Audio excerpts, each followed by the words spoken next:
technology has actually compounded the previous impact. I think all of us on the panel would agree that artificial intelligence actually has the ability to further enhance and to further improve on all of the other building blocks that have been done thus far. And for me, the way I'd like to describe a little bit of the potential of what happens with AI is to really just think about if you could have the ability to have a personalized tutor so that education as we know it could be transformed. If you had the ability to have healthcare on a mobile device so that you could get personalized medicine to the way that you want. If you had the ability to make financial inclusion, which was again a big theme of the discussion earlier, available through the hundreds of millions of people. And if you had the ability to ensure that governments could engage with citizens, I think that is the opportunity that AI really presents. But I think in conjunction with the opportunities, there's certainly a lot of conversation about what the potential risks are associated with it, and we'll touch on issues of trust, issues of inclusion, and issues of privacy when we talk about what's happening as well with artificial intelligence. I don't know how these don't seem to move, but if I could move to the next slide. Perfect. Okay. So with that, let me actually take the time to introduce the esteemed panelists that exist here today, and maybe to touch a little bit clearly on what each of these companies are doing at the forefront of AI. I mean, it's incredibly clear that the innovations that the Tata Group is driving across human resources, supply chain, marketing, travel and hospitality, and customer care, AI is certainly at the hub and the center of everything, and it's a pleasure to have Chandra here with us. One of the things that I wanted to do was introduce each of the panelists with something that each of you may not know. And clearly, I think, Chandra, you've been trained for this as a result of the over 17 marathons and 40 half marathons that you've done. So welcome to the panel. With Microsoft, Microsoft's clearly been at the forefront of AI when you think about their advances in cloud computing with Azure, when you think about what's happening with things that have now become vernacular for the industry, terms like Copilot, and what you've done with innovating around source code with GitHub, and clearly Bing Chat and the immense success that Bing Chat has had. Those are really also about harnessing the power of productivity. And we're thrilled to have Brad Smith with us.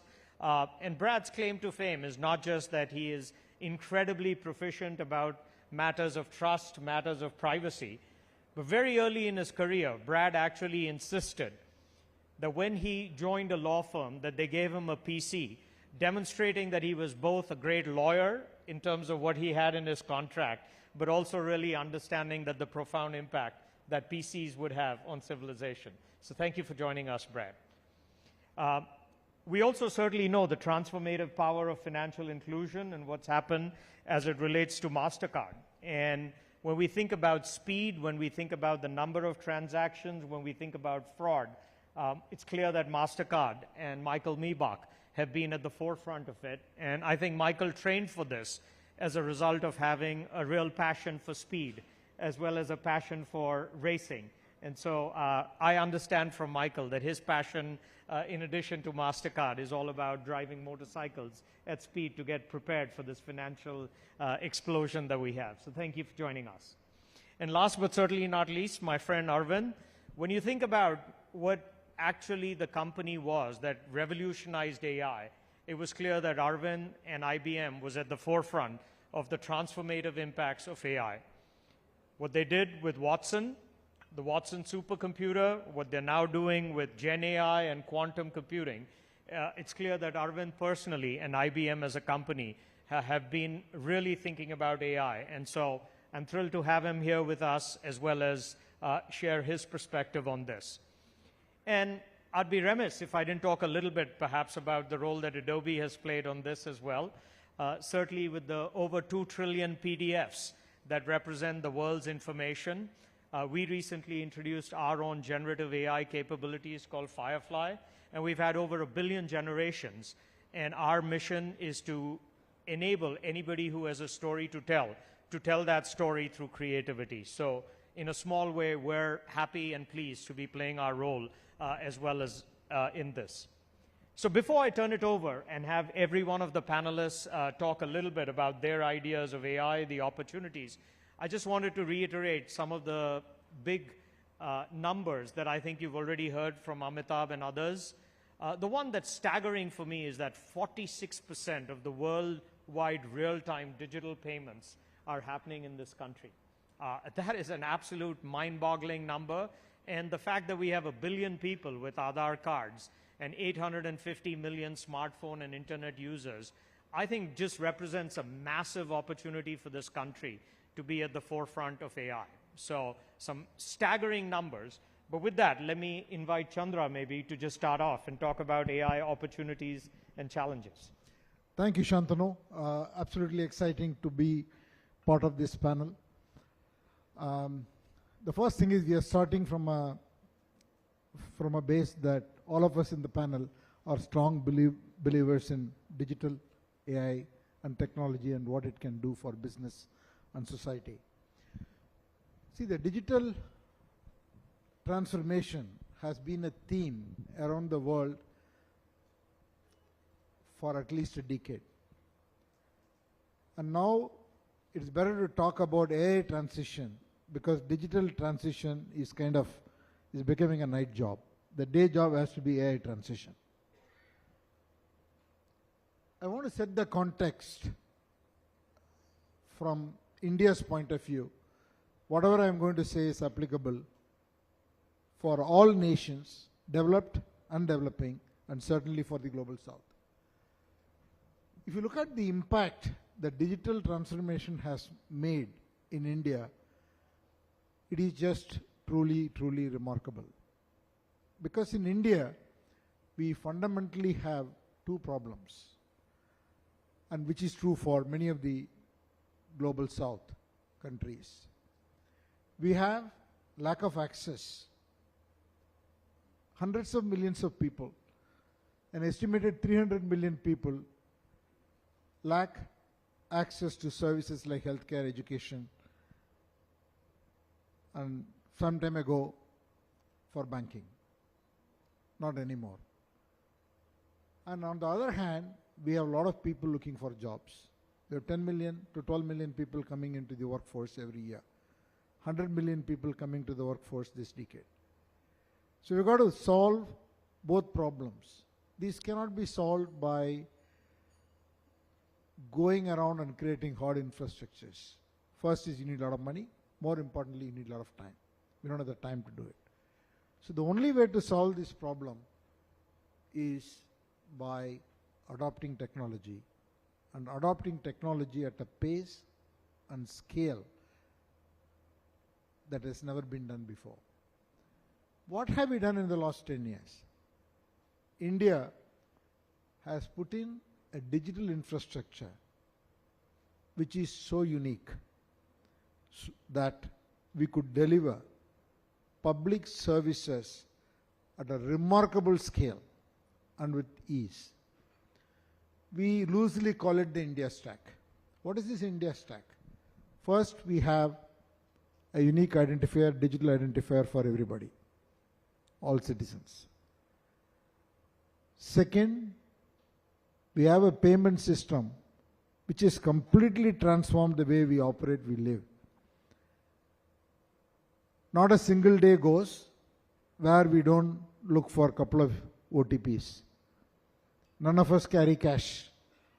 Even a street vendor, when I go for the morning runs, we want to have a coconut water from a street vendor.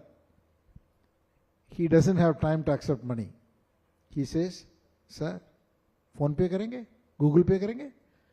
So this is the normal language in the country. The third element is we have been able to create a secure infrastructure where the consent is given digitally on the fly for the transaction. I think this digital public infrastructure is what enables us to do very, very big things at scale. The second point I want to make is The example of COVID, the way we could vaccinate people, the way we could build an app and track all over the country citizens with COVID and getting vaccination, etc., could not have been done without this infrastructure. So the opportunity to make impact on AI is of a different scale now with generative AI, because the world is already moving from predictive AI to generative AI. The second point I want to make is about then what is the worry? Everybody is worried. Why? There are two worries. One, people worry about privacy. The second, people worry about will it take jobs away. Actually, in a country like us, it will create jobs because it will empower people with a little skill or no skill. Will empower them with information and skill so that they can perform a higher level of job. A nurse will be able to take away the workload of a doctor. And that's the way we are going to scale up. And I will not go into that more because we will not have time. The second point is on the privacy. I do believe that India has made a big breakthrough in this whole privacy space. India has taken a techno-legal approach. On the one hand, we have got the regulation for data privacy and data protection. On the other hand, we have created DAPA, which is Data Empowerment and Protection Architecture.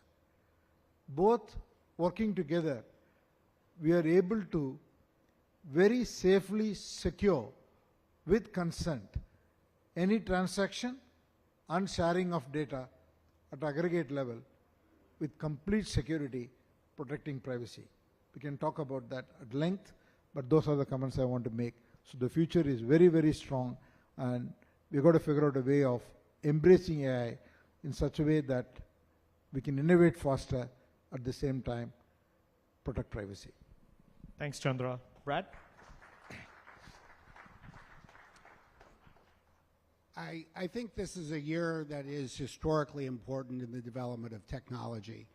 And if you look at the history of our industry that all of us represent, you can look back at certain years. 2007 was really the inflection point for the mobile era.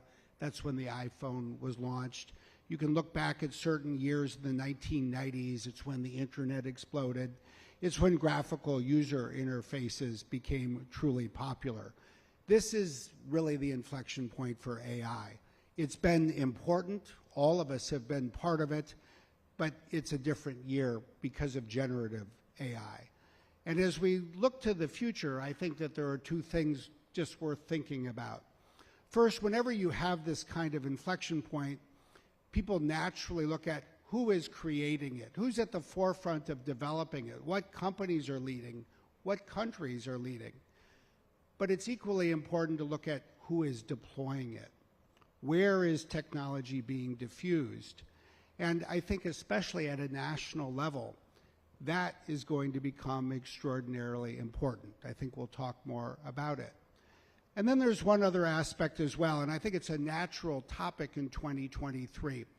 Wherever I go, people say, let's not make the same mistake we made with social media. Of course, it helps if you can then talk about, well, what is the mistake we're talking about? And I think it's fair to say that everybody, not just the companies that were involved in, say, the biggest social media sites, perhaps became a little too euphoric about all of the good things that social media would bring to the world, and there have been many, without thinking about the risks as well. Just 10 years ago, people were talking about what social media was bringing to the Arab Spring. It was the future of democracy. And yet 3 years later in the United States, in the 2016 presidential election, it had become a very different side of the future of democracy. And so I think we need to be clear-eyed. We need to be excited about the opportunities, but thoughtful, perhaps even concerned about the downside. And we need to construct guardrails from the outset, both as an industry and as companies and as government and as countries. Thanks, Brad, and I think we'll come back to some of those questions later. Michael, maybe I'll ask you to say a few words. Thank you, Shantanu. So AI is clearly going through the hype cycle. It's captivating everybody's imagination. So there's a lot of opportunity. I was intrigued by Chandra's comments, what AI could do to further accelerate the digital transformation of India. Everything that we heard from the various B20 task force, if you think what AI could do to put those in place even more effectively. So the opportunities are tremendous. My last visit in India, I was meeting the Confederation of All Indian Traders and many of these businesses. There's 70 million out here. If you just want to put this into your mind, what generative AI could do, what AI could do here in India is 70 million businesses, the backbone of this industry. Think about all the mundane tasks that a small business owner goes through every day that keeps her or him away from running their business. It's a pretty simple idea of having your digital CFO as a small business, whatever it is, to actually focus on what you're trying to do. So we can be very excited. But to Brad's point, as a company that deals in trust, that deals in safety and security, our focus in generative AI, has always been on making payment transactions safe and secure. Now, when you think about safety and security, you wonder how safe and secure is some of the deployments that we're seeing in AI, and I think this is where we need to balance the excitement about what this technology could do for us with the risks that are out there, as Brad just put it.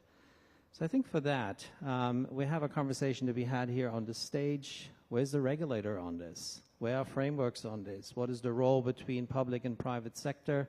Which brings us right back how important something like B20 is, Chandra, your leadership, and brokering that dialogue so that naturally regulation will be behind, but it shouldn't slow us down because we need this technology and we need it quick. So what practical frameworks can we put together to leave Delhi with some ideas on how to make most use of AI out there? And I think that's the way forward for us. Thanks, Michael. As I said earlier, I think the company that was at the forefront of this was IBM. One perhaps less known fact about Arvind was that when he was growing up in India, he had certain animals as pets, including a tiger that he called Cheetah at home. And so I think we have a tiger by the tail here. Arvind, maybe your thoughts on AI? Thank you. Thank you, Shan. Look, a number of my colleagues here spoke about the exponential nature of technologies. Let's be clear. Let's put a number on it. AI is expected to produce 4.4 trillion annually by 2030. That's not just my estimate. I think one of them is by McKinsey, another one is by PwC. I think EY did their own estimate. So 4.4 trillion. In the context of the numbers we heard this morning, Amitabh talked about 4.5 trillion, I think. Somebody else, if you go to green transition, that I think is 7 trillion. So 4.5 trillion is significant on an annual basis of what it can provide. Now, we have to build upon what there is. So if you listen to both what Shantanu said and what Chandra said, you need a digital infrastructure in place. Once you have it, what is it that AI can do? And for a moment, speaking as a non-technologist, it is going to take on certain low-level cognitive tasks and be able to amplify them and do them. So when you can do that, you make everyone more productive. As you make people more productive, in effect, you have more workers. If you have more workers, then you're actually generating more capita GDP in each nation. So as we go back to the very beginning of B20 about inclusion, then that is a way to make the GDP grow faster across all of these countries. And our goal should all be, how do we make secure and accountable AI that can go benefit the productivity of enterprises and governments, to talk about some of the use cases that everyone here spoke on. Maybe I'll start with you then, Arvind, as well. I mean, certainly this entire forum is about B20 in conjunction with the G20. And as it relates to maybe the competitiveness of countries and demographics, maybe you can touch a little bit about, what's the role of changing demographics? How does a country sort of focus on the adoption of AI? And which countries, I will put you on the spot, will lead this revolution? So, look, I love my friend Amitabh, but I'll actually slightly disagree with him. I think the growth is going to happen everywhere, not just in the global south. Because actually, if you go to global free trade, you're going to get a benefit. But the demographic point, developing countries have all now got decreasing working age populations. That's not a prediction, it's just fact when you go read the statistics. Japan, China, Italy, most of Western Europe, the United States, all of them have decreasing working age population. You then add on the number of people over the age of 60 is increasing because of longer lives. So that means the ratio of working to non-working is decreasing dramatically. So how do you augment the need for labor is only one answer. So then you get to what is the role the Global South plays. And let's separate the invention of a technology from the deployment of a technology. The deployment of a technology, I think Brad made that point on deployment, is going to happen from the Global South, as we have already seen with the incredible services industry that has woken up in India. That is where I believe the initial focus should be in the South, not just to provide it for their own countries, but to provide it for the globe at large, because these workers are missing everywhere else. And so the play into the demographic need of the world. More than half the world has decreasing working age people. Jobs are really hard to fill across those places. Fill them from here. It's a technology provided on a digital infrastructure, which means it can appear where needed. And by the way, you do not need extremely deep skills for the deployment. The deployment can be done with the skills that are present with a little bit of training. Thanks, Arvind. When you think about AI, actually, and if you have a stack, most people would say what AI is the computer's ability to, if you give it a set of inputs, to give you an answer. And computers are really great at pattern matching. What has exploded is the amount of data that's now there. So maybe for the businesses in the audience, Michael, with all this insight that's coming up, how do businesses think about how do they take advantage of AI to get insights, and how do you, make sense of all the data that people are collecting? Right. Shantanu, before we go there, I just can't help but be reminded, think about what Arvind just said. If we recall the conversation around vaccines, where did vaccines first go? Where they were produced and where they're thought of. And I think that is what we should avoid when it comes to AI. It has to be everywhere where it's needed from the outset. So just a thought, I think there's a learning there. On how do businesses prepare, I want to take you into our boardroom. The question you just asked me is what my directors ask me. So I think everybody's worried about that we might overlook something, we might be too slow. I had a view that I see in our boardroom, and I see from many of my colleagues across our industry in payments and beyond, is the immediate set of use cases here is improve efficiency and effectiveness. So tools around better speed to work, better customer service. What is today's business model that can be tuned with this technology? So I think that's near term pretty clear. Coding, we're all in technology somehow. The effectiveness of coding, 20-30% is at least in there. To the point of demographics, even Gen AI will affect the workforce as well. So something to consider. But is that all that exciting? It could be very exciting for the analysts. So when we have this conversation with the investor base, they ask about that and see how is this going to affect your margin and so forth. What I'm personally more excited about where it's going to go from there on. I talked about this use case earlier on potentially helping small business. But think in the context of what a company like us does. We power the digital economy. A lot of that is retail and commerce, which is the core of global consumption. And think about what we do. Last time you booked a trip.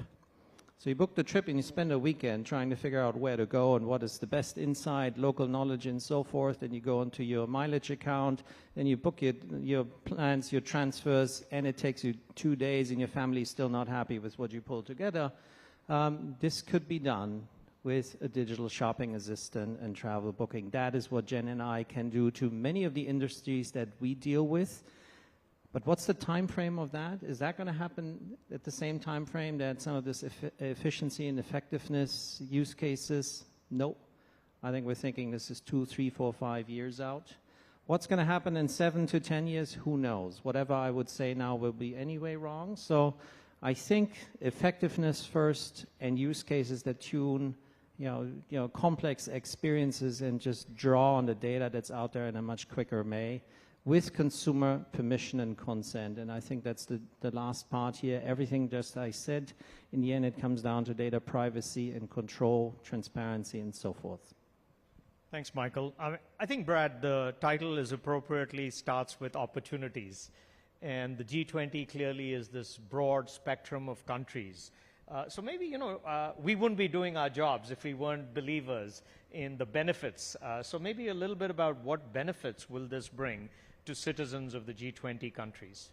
It's a great question, and of course it is why we do what we do, all of us. That's why we're so excited to work on technology. And I think there's a couple of different ways to think about this. One thing is, what are the parts of the economy or everyday life that AI will transform, that it will improve? Almost anything that involves data. Obviously, AI is just an indispensable tool. You can take something like pancreatic cancer. It is difficult for doctors to detect. AI is very good at detecting patterns within data. It's already helping doctors detect it earlier. You think about it, this example of a tutor. I was in Korea. The Korean Minister of Education is focused on creating not just digital textbooks, but digital textbooks with AI tutors. You take something like math, how it can help a student.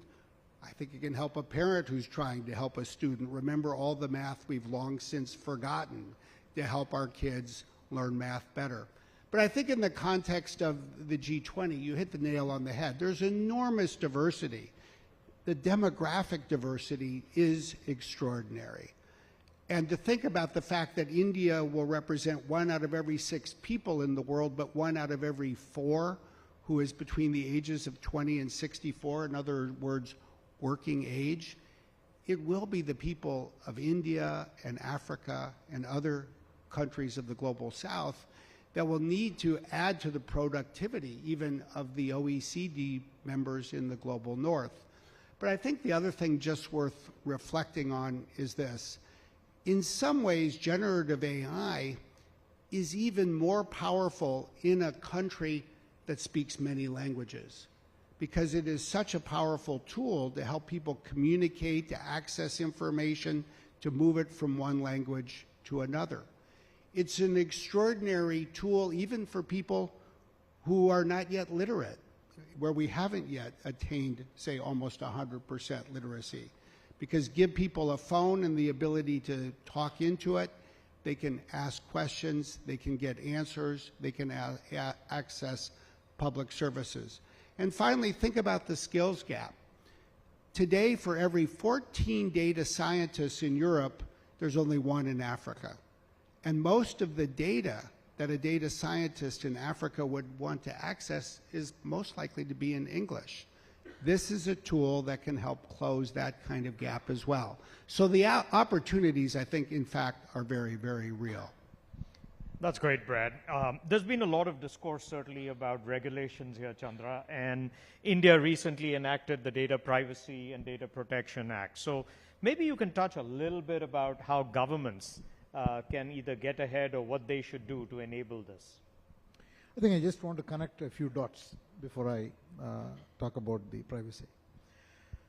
See, first, I think if you have to truly realize the power of AI, you need the right infrastructure, which essentially means whether it is cloud, data centers, the access to digital devices for everyone in the country, all of that is going to be fundamental. Once that infrastructure is there, what we will do is enable the empowerment of businesses and society at large to be able to make that impact that we are talking about. Now, the way it will play out in different markets and different segments of the society will be different. We talk about a country like India, we say that hundreds of millions of people have to have access. We approved it with the Jan Dhan Yojana that every citizen can have a bank account. The moment that becomes available, what we are forgetting to notice is hundreds of millions of people, additional 250 to 300 million people are coming into the market. They have access to information. They have access to goods and services. In their own way, they start consuming. It just multiplies the whole GDP to a different level. And then their per capita income goes up, and we will see the benefit for a very, very long time. On the other hand, we talk about aging economies. The aging economies are also going to face longevity because the medical science is advancing. And all these people have to be taken care. And they don't have enough human resources to provide the kind of service that needed to be provided to support these people once they get aged. Again, AI will come in handy and play a very, very important role because vast majority of the things that need to be taken care can be done by AI. So the benefits are going to be different to different segments and in different markets. But everywhere it's going to create jobs, it's going to empower people to do higher levels of jobs. In markets where there are no people, it's going to substitute for human beings and provide the service that is expected. So it's so important to allow this innovation, and in order to allow this innovation, we need proper regulation and have the ability to build private applications on top of the public infrastructure. That is what has happened in India. India, the legal framework has come up with this Data Privacy and Data Protection Act, which provides the legal requirement. The DAPA is the technology architecture that provides data empowerment and protection architecture. What it does is it creates the necessary public infrastructure architecture on which you can build private applications. And it has got digital consent completely embedded. So any sharing can be done at the aggregate level with the proper consent. So it is a fantastic breakthrough, I feel, because it is very different from the traditional approach of over-engineering the laws and regulatory framework, which is totally punitive. So you will come up with laws where there is a violation, the legal recourse will be a very strong set of damages. But in a country like India, you cannot put such large damages because there is no way that people will pay. So the better way is to integrate a technology architecture with the legal framework, and that's what India has done. It is something to be studied and championed outside India. I think collectively the folks in this room probably employ millions of people, and skilling is a big issue that everybody talks about. Maybe I'll start with you, Arvind. I mean, what impact is AI having on sort of the workforce, and how are you applying AI within IBM to, change how your employees work? Thanks. Look, this is something that we are extremely enthused about. Michael used the term initially on efficiency and later on other topics. So let me take some examples. And this is a way to scale a business so you can actually provide it to more people. One, on things like human resources, the higher level cognitive tasks like advising people on what kind of team, on developing people, those are very much human for now and for the foreseeable future. But there's a bunch of activities under it, I'll call them more mundane, more that could be automated but were hard to do so. Whether it's about promoting people, whether it's about assessing people, those can begin to be done by AI. In our case, we are doing about 90% of those with AI. A couple of people here spoke about code, 30%, 50%. We find that coding can be improved by about 60% productivity using AI assistance. Whether this is on how do you deploy IT, whether this is how you deploy new applications, maintain old applications, modernize applications. So this is sort of across the board. By the way, that 60 will turn out to be about 30 in total productivity, because all of the coordination, communication, requirement gathering still has to happen. And those are also actions that I believe AI will help, but it'll be down the road. When you kind of put that all together, so first to answer Shantanu's questions explicitly inside IBM, we think about 20% of the total activity, which is around these, I'll call them lower order cognitive works. About 30% of that can be easily made more productive with AI. By the way, that frees up those people to do more value-adding work. It's not that there aren't jobs, because if you have more productivity, you can actually access way more clients because you can provide things at a lower cost point. So on the reskilling point, the vast majority of this does not need people deeply skilled in computer science. The actual invention of the foundation models, the large language models, building together the computer infrastructure, that does need people with those incredible skills. And we are happy to have them, but we don't need everyone else. The examples I talked about, the HR work was done by our HR team. They are not computer science experts, but they are domain experts who could bring their domain expertise to simple tools to go ahead and deploy it. So we find that there is a reskilling going on. We just finished a 2-week challenge inside the company where for us 160,000 people played around, in this case on our own tools on these technologies, and they got pretty proficient after about 2 or 3 days.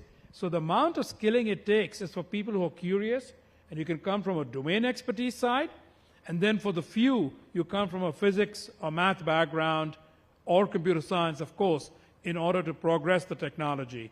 So that's sort of the two sides, and I would highly urge everyone, don't be afraid of it. Jump on, and within a week, you'll find yourself being able to get proficient about deploying it. Thanks, Arvind. I have the unenviable task that I was told about making sure that because this panel is between us and lunch, that we bring this back on schedule, which we will. We are the AI panel, after all. Regulation. Let's touch a little on regulation. Brad and Michael, maybe I'll have what frameworks, what should we be doing, maybe the potential risks. I'll start with Michael and then go to Brad. All right, on regulation, I touched on it earlier. So if we wait for the regulator to deploy Gen AI, then we're going to have, I think, a bit of a problem. That is traditionally the case. The private sector needs to lead. I think it's also fair, though, to recognize that some of the risks with emerging technologies are not new. So the risks associated with AI are not terribly new. So some of the existing regulations, I think, can be adopted and should be adopted. We just talked about data privacy in the context of India. That thinking that Chandra just talked us through will apply in the context of AI just as much.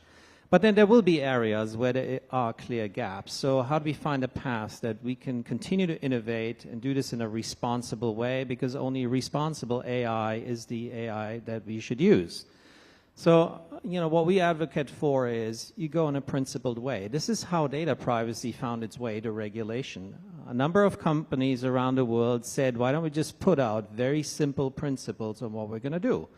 So Mastercard was one of them. We very simply said, if you're the consumer, you own your data, you control your data, you benefit from your data, and it's the industry's job to keep it safe. Can we do the same thing with AI as an industry, kind of self-regulation, and then with that lead into regulatory frameworks? Absolutely we can. And I think some of the principles that I think we should be looking for, if you think about the risks associated with AI, people don't know in certain instances if AI will be used. Is what you're looking at AI-generated content, yes or no? So transparency would be a very good principle in the context of AI. What are other good principles? Privacy and security, obviously. How about accountability? The accountability that every company that uses this would say, we are using responsible AI only, so you take accountability for making sure that happens. I think that's also absolutely true. And I think the last thing that is inherent in AI and an important principle is integrity. And here is, in AI, there's easily, you can build in biases, and if biases are there, your outcome is going to be directed in a way that is not helpful for inclusive growth. So integrity of using non-biased AI will be the fourth principle. Accountability, transparency, privacy and security, and accountability. And I think with that very simple approach, that'd be a good guide to regulators around the world. Great. Brad? Well, let me try to build briefly on what Michael suggested, because I think we do have to have real clarity around the goals of regulation, and the principles, Michael, that you just articulated, I think capture that very well, and I would just amplify one aspect. I think there is a real focus around the world. People want to be confident that this new technology will remain under human control. They've seen too many science fiction movies that have turned out the other way. And as we're creating what feels like part of science fiction, we need both companies and regulators to focus on that. I do think we then need to create a regulatory blueprint as governments and the private sector around the world. I think that means that some of these principles will get applied at, say, the applications layer, some at the model layer, some at the cloud or data center layer. I think that that blueprint will then need to be implemented in part by ensuring that those who are using, say, AI in their business, in some cases, need to know who their customers are and how they're using it, just like banks need to know who they're lending money to. It means that there's a real focus on knowing what cloud it's being deployed in, and there's a huge focus on knowing the content that's being created, and especially if it's being created by AI, that people have information about it as well. And then the last point I would say is this regulatory blueprint is going to require action at the private sector level, including to create standards at the national level and ultimately at the global level. And we're going to have to figure out how these connect with each other.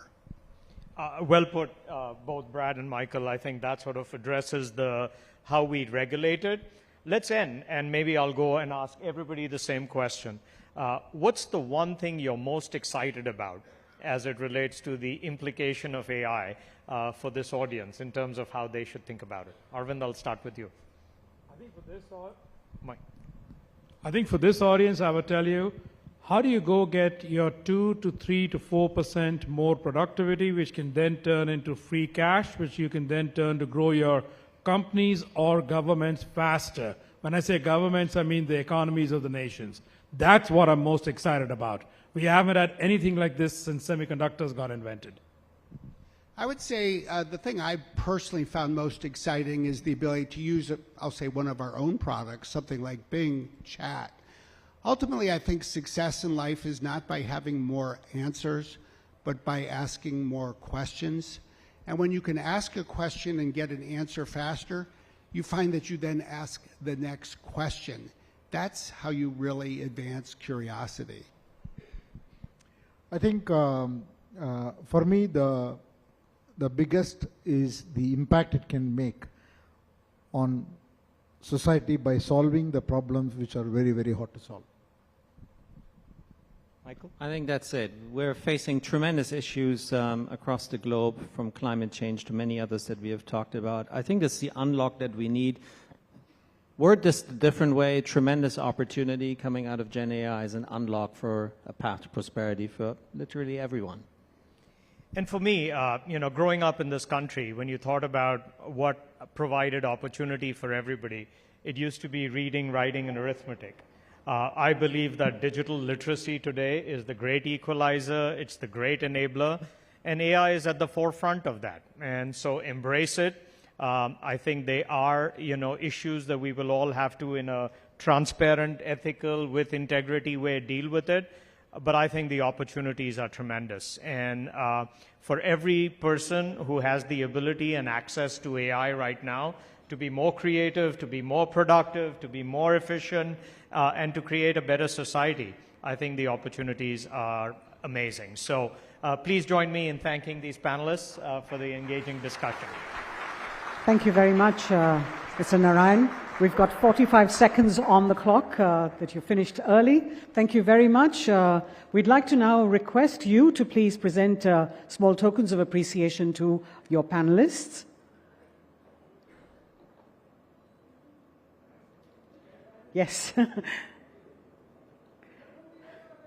Ladies and gentlemen, we'll be now moving for lunch, which has been arranged in Shah Jahan for all delegates. Please move to Shah Jahan and be back here in 45 minutes for the next session that will be on inclusive GVC.